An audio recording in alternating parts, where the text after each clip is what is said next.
Hi everybody, Alex Deploy here from Expert Forex, and today I'm going to be talking to you about taxation and the benefits of having knowledge about what you can deduct as expenses from your trading income and what you can deduct off your other income that you've earned to make trading worthwhile. So no matter what level of trading you're currently doing, please pay attention. You could be losing out tremendously by not understanding your rights as a taxpayer. Now, just to remind you, I'm actually a retired chartered accountant. I know enough to plan my own tax affairs, but I still use a tax consultant and accountant to help me with localized tax issues.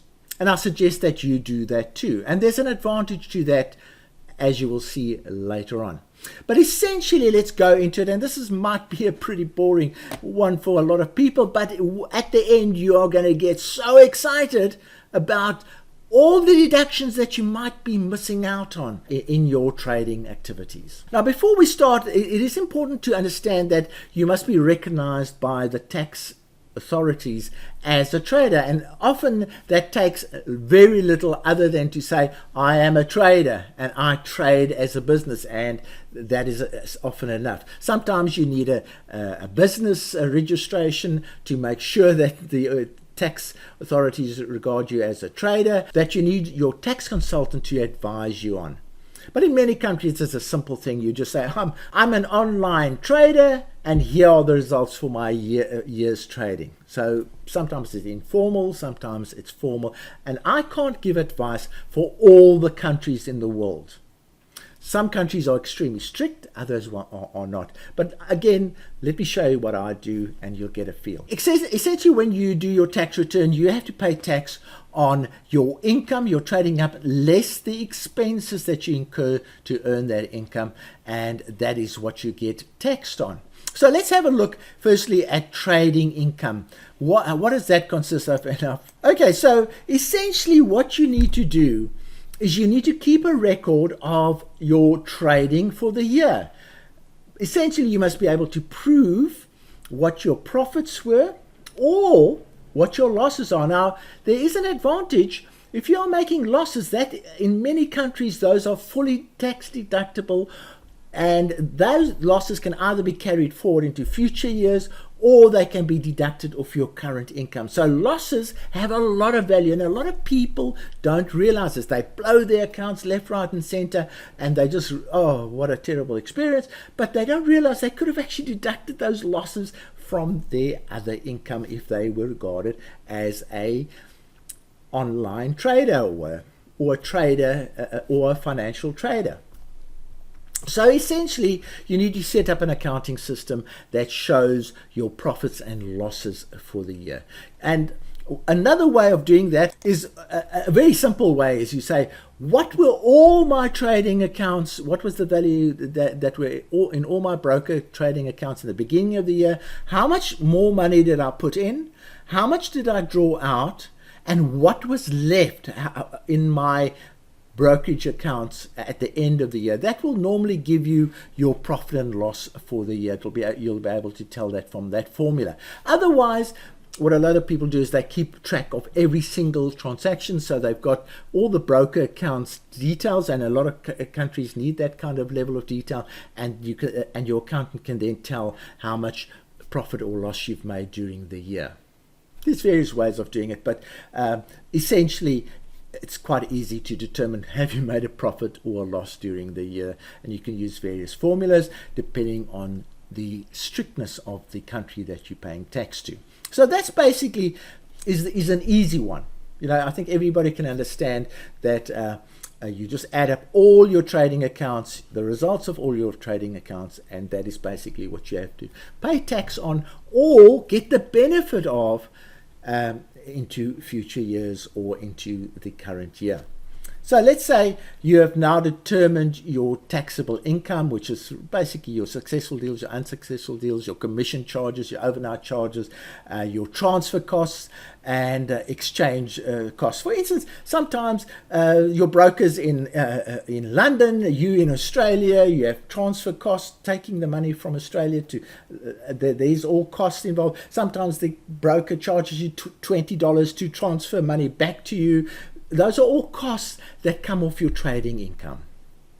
Those are basically trading costs involved.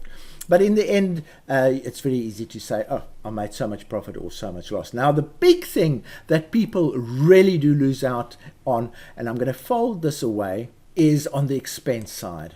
Okay, so as I say, this is typically the kind of return that I give in at the end of the year, and we can just talk through it. So firstly, if you're a trader, if you're an online trader, the internet charges are obviously deductible. Again, you must distinguish between personal use and business use. So just be careful about that. You need to consult with your tax consultant to be fair about how much of your use is business and how much is personal. But internet charges are certainly allowable. VPS charges, obviously. Computer purchases. Some countries allow you to write off your computers in the year of purchase. Others want you to depreciate it. Again, your tax advisor can help you with that. But certainly your computers that you use are tax deductible either in the year that you've purchase them or over time. Obviously, to run these computers, you need electricity. There are also other computer assets that you have to buy, like keyboards and screens and all kinds of other peripherals. So all of that, anything related to trading, can be deducted in that regard. Then office furniture, obviously, you need to sit on a chair, you need to have a desk, you need all the basic office furniture things. Again, a lot of it's deductible in the year of purchase or over time. Then you look at robots. A lot of people buy EAs or robots. Those are fully tax deductible. Your trading tools, indicators, whatever you've bought, spent money on, can be deducted, because obviously you've used those to earn the income that you've generated.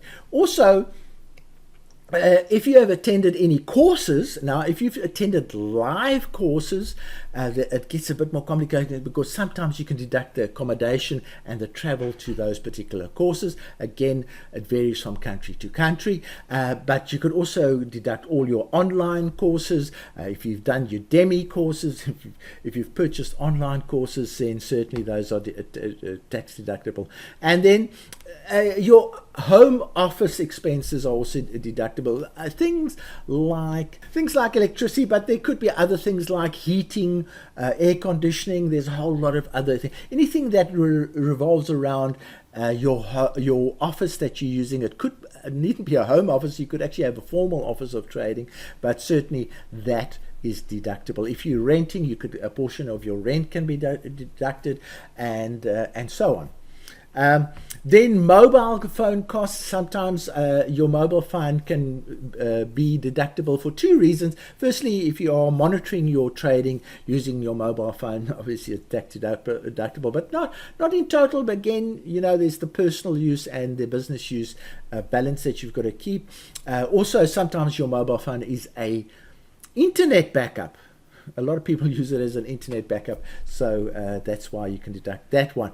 And then, for instance, pricing data. If you do a lot of back testing and testing of EAs and even trading techniques, you could then deduct the cost of that data that you're purchasing. Anything relating to your trading, those kind of things you can deduct. Internet backup, again, like for instance, I have national broadband, but I also have satellite as a backup. I also have my mobile phone as a backup. So those kind of things play a big role. And then membership charges. If you've joined a forum or you've joined a club or something like that, all of that is tax deductible. Software costs. Now, if you have additional software costs, like some people buy special charts or anything relating to your trading, any additional software, certainly those are deductible, and even office software would be deductible in that case. Telephone expenses, if your internet service is related to your telephone, and if you are using the telephone to contact your broker and things like that, again, a tax deductible expense. Now, the other one that a lot of people don't forget about is that if you go to an accountant or you are using a tax consultant, those fees are tax deductible, so they also become deductible, and that is often a big amount that is well worth spent, because the consultant can give you a lot more tips than what I'm giving you here. Then backup services, I have mentioned that, but I'm talking about actual computer backup services where you might be backing up your systems to the clouds and all kinds of things, and if you're using cloud computing, all those kind of expenses are deductible. And then generally, if you can think of any expense that has helped you earn trading income, that's the biggest thing. It must be linked to your trading income. You certainly can deduct that. So this is typically what I would submit to the my receiver of revenue. I would be submitting my gross income, and I would be deducting all of these expenses.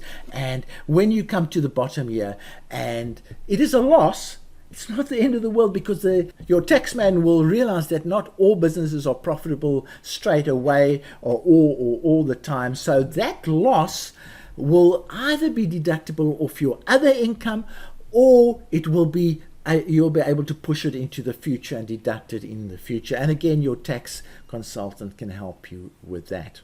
Now, this video was just really a very short video to give you some ideas about how you can structure your tax situation as an online trader.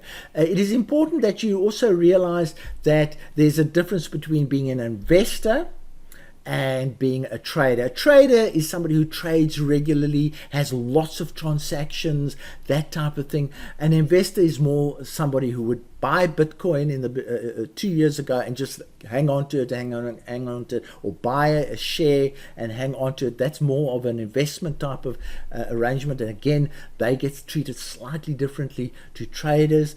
So again, chat to your tax consultant about the difference between an investor and a trader.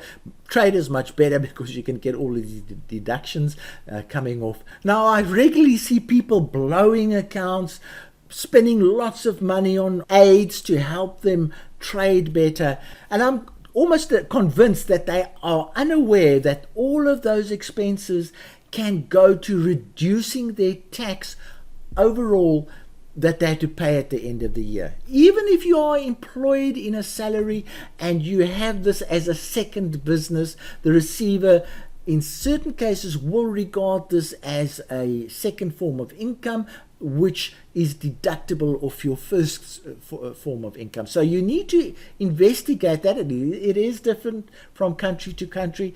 The purpose of this video was to make you aware of the kinds of things that are possible, and that you need to investigate that even further, and you might need to go and do a tax consultation with somebody.